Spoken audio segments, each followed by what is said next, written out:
Good morning, good morning, good morning, good morning mga ka-winner.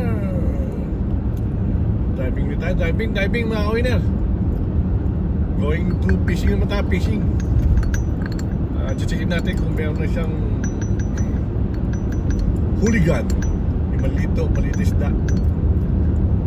Kasi mas masarap humuli ng bagong ngayon. Kasi mas itlugan sa itlugan.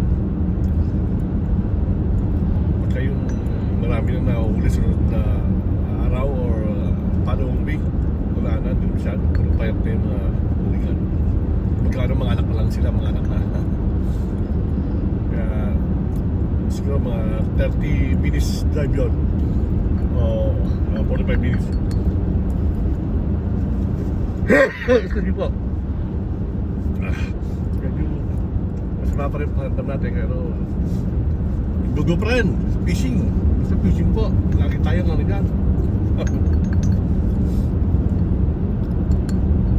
Isa ng mga hobby ko dito sa Alaska, pagka fishing. Kaysa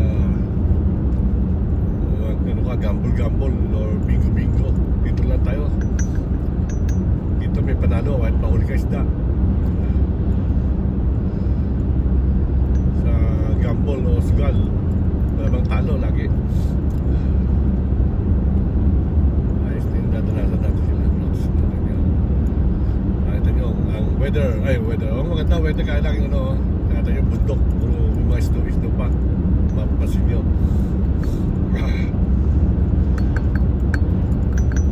Dito ang daan dito two-way lang. Pero merong parts na double lane. Bawat isang papunta o pabalik.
Sa kanan po, takbo ng tren sa kanan.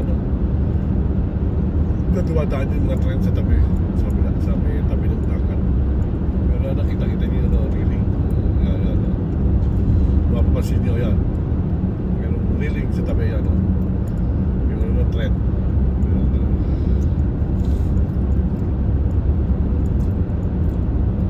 Mahal din bayad pag tren. Bakit hindi pa ako naka-experience yan? Tren dito. Tourist spot ng tourist. Saka yung sasakay sa ferry boat.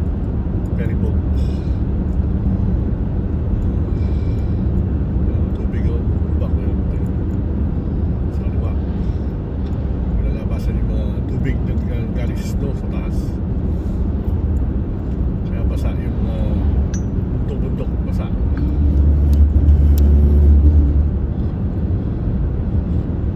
Kaya maganda rito sa daan. Pagka medyo pumunta ka sa kanan o pumunta ka sa puti o sa yellow, may tumutunog. Bakit ko sa inyo, ayan ha, tinakaparating ko sa inyo. Yun. Ibig sabihin, wala ka na sa lane. Wala ka sa lane. Both side, meron yan. Sa middle, yellow, may uka-uka. Saka doon sa kanan, nakita-kita doon sa kanan. Kasi malimit yung iba mga nag-fishing galing nakatulog. Hindi naman nakatulog, yung sabihin inaantok. Pagka napaano ka sa isang tabi, kaliwa, kanan, tutulog yan. Gumagaralgal. Ibig sabihin, wala ka sa lane. Wala sa patakbo ka, wala sa lane. Tutulog yan. Pakita ko sa inyo rin. Naparating ko sa inyo. Parating ko ha. Yun. Yun, tumutulog doon.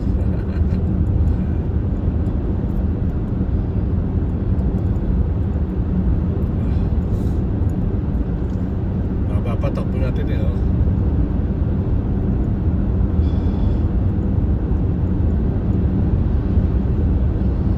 Speed lang, speed lang.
Wala yung kasama ko, puro isa may trabaho. Yung amin talaga ay sumama, kaya ako lang isa ulit. Mama, limit up naman, yung biyahe, ako isa lang talaga. Yung busy, ako lang isa, bis malayo. Mga 2 hours, 3 hours drive, ako lang isa. Basta meron akong makakain dito sa sakyan. Meron akong pagkain, food, para di matulog, matulog. Kung meron akong corning dito, corning. O sige mga winit, dito naman ulit, no?